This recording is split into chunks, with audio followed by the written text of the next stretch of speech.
So, today I want to talk to you about something that you've been told probably several times, some version of this.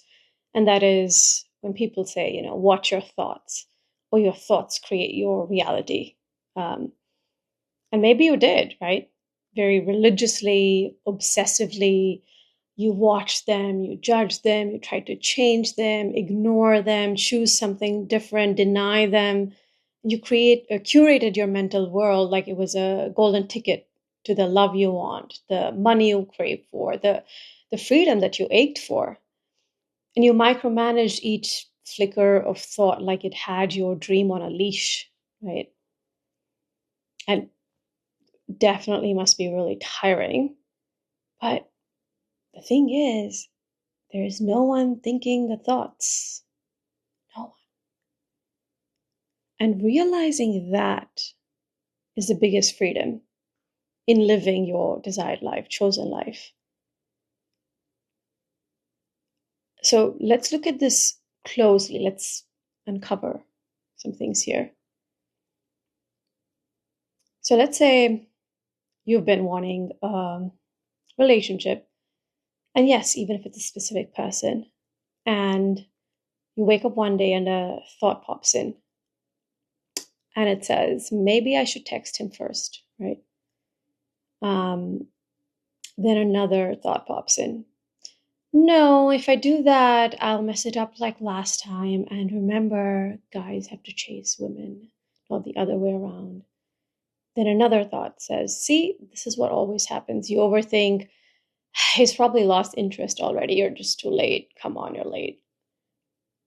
And in a matter of seconds, a spiral has formed. And you think, okay, I'm the one doing this thinking. And you think the spiral has a central you who needs to fix it. And so what do? You open a YouTube video to get back to I am.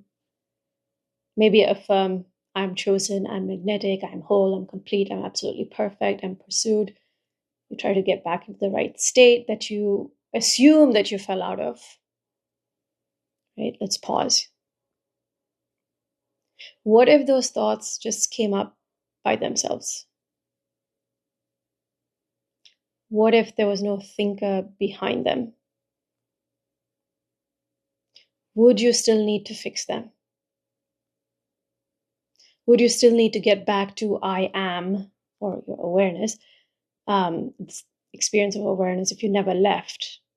What is the thinker really? So let's say the following thoughts arise, right? Thought A says, I need to be more secure. And thought B says, I should be in a higher state by now. I should have transcended all of this. Thought C says, I'm the one who thought A and B, so clearly I need to do better. At first glance, thought C seems to confirm that there's a you behind all of this. Let's slow down. Where is the evidence? Where is the evidence? Did you create thought A consciously? Ask yourself that.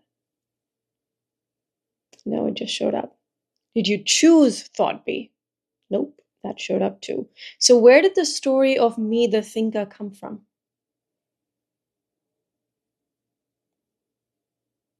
Thought C is just another thought, pretending to be about the previous two. It creates a fake author. It's like the third thought is turning around and saying, hey, I saw those last two thoughts, and so I must have written them. But seeing two parked cars on the street doesn't mean you put them there, right? It just means they're there. Thought is happening. It does not prove a doer.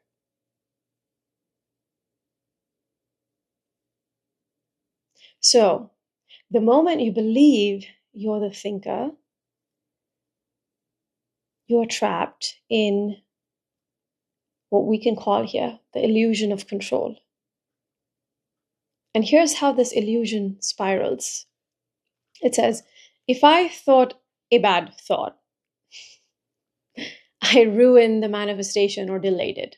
If I'm not in the mood to affirm, I must be sabotaging myself.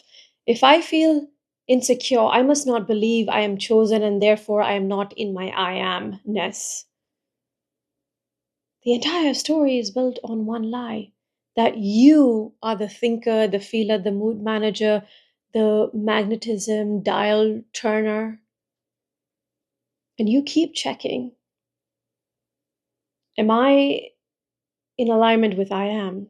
Did I imagine that right? Or was that a fear or a knowing? Did I enter the right state? But what if that you doing the checking never existed? What if it's just thought popping up as doubt, confidence, fear, shame, belief, and none of them proves a controller or a thinker? And yes, things can get good from this place, because when you see that you're not the thinker, then you're not the one blocking. Then you're not the one resisting. Then you're not the one needing to change or fix your state. You are already awareness in which all thought arises. And from that place, desire is already yours. There is no time between you and what you want. There's no misalignment. Because you never separated from the desire to begin with. You're the field in which it shows up.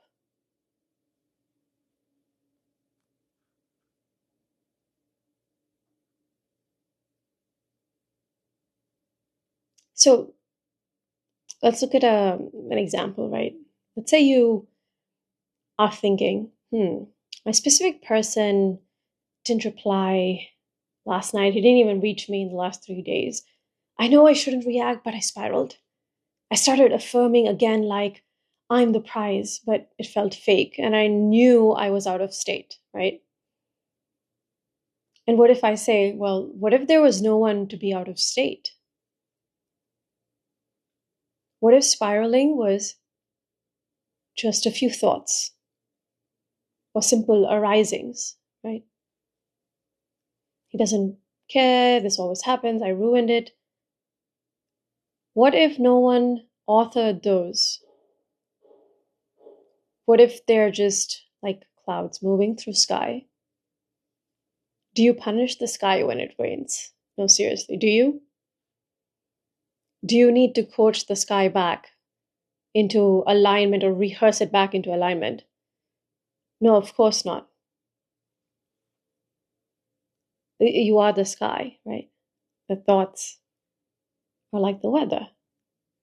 So manifestation of what you want doesn't depend on what the clouds are doing.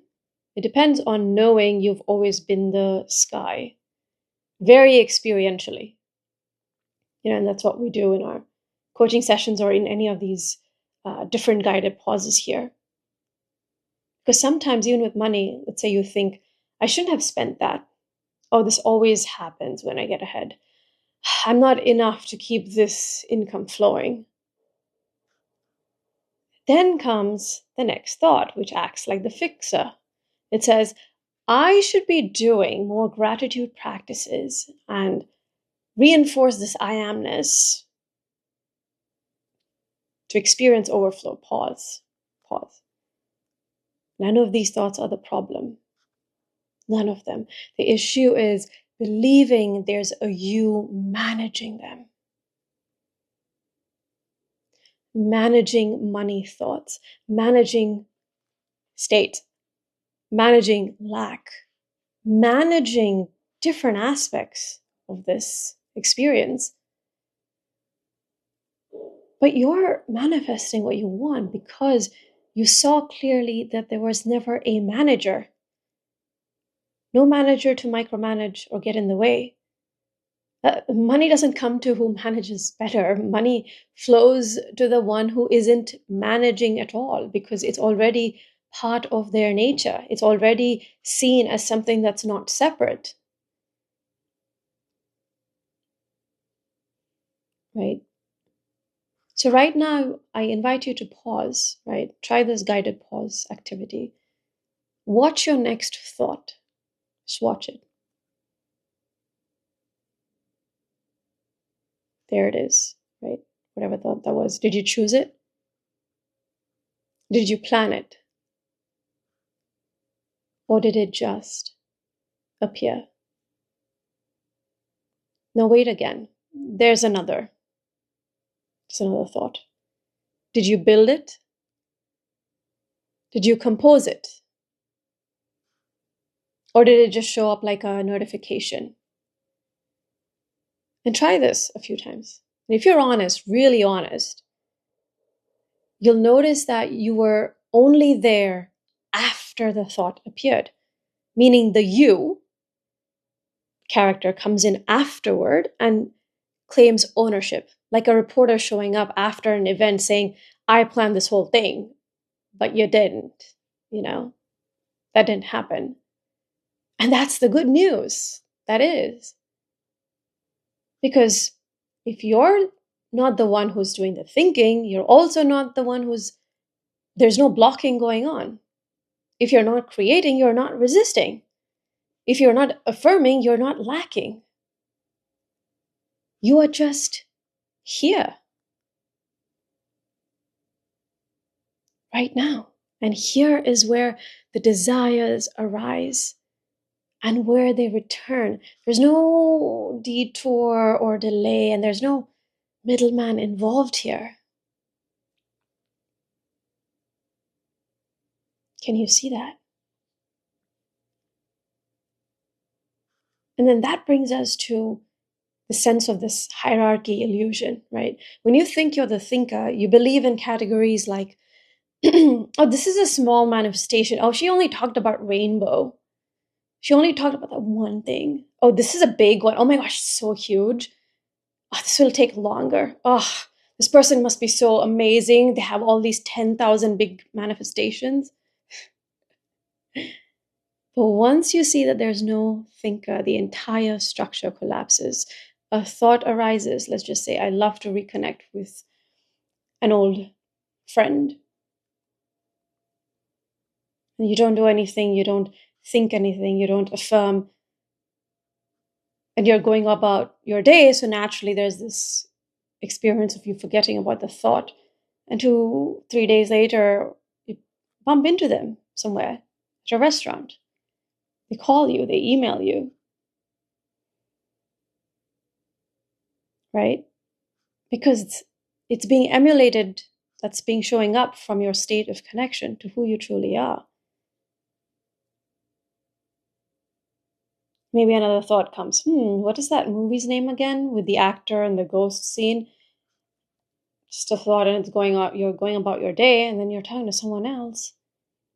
A few hours or a day later, or whenever, they bring it up, right? That's how it works when you're not trying to think your way to your desire. The thought arises in the field of who you are, and the field responds. It's all happening from the field of connection, of being connected to who you are. Because you were never separate from any of these things to begin with. Only when you're separate, you also categorize them into different hierarchies, different levels of manifestation. So yeah, there's no thinker, which means there's no one to get better at manifestation, no one to heal before it happens, no one to perfect their I am affirmations. Thought will still happen. They do. That's cool. They're just arising. But the freedom is not believing it proves a self, an individual self, a character. The freedom is not thinking that the thought means something about you, right? Because you're not the story, you're the screen. And the screen never loses anything, not one damn thing. It never messes up. It's not bleak. It's not passive. It never needs to improve. It just lets it all unfold, and things will unfold in your favor because there is no resistance there. So now manifestation doesn't become something you're doing. It's just what you are, right? It's just what you are. And if this hits home and you're done trying to manage your thoughts, your state, and timelines, I invite you to my free workshop called the Beliefless Manifestation Workshop, happening on February 8th at 10:05 Eastern Standard Time in the morning, 10:05 a.m. And it's about 90 minutes. And yeah, just say I am in or I am ready. We'll go with I am ready in the comments, and I will send you the link, okay? And I would love to see you there. Let's bust some myths and let's see who you really are, fresh in the moment, something that's not rehearsed. I'd love to also hear your thoughts in the comments. I so appreciate you. Welcome home to yourself.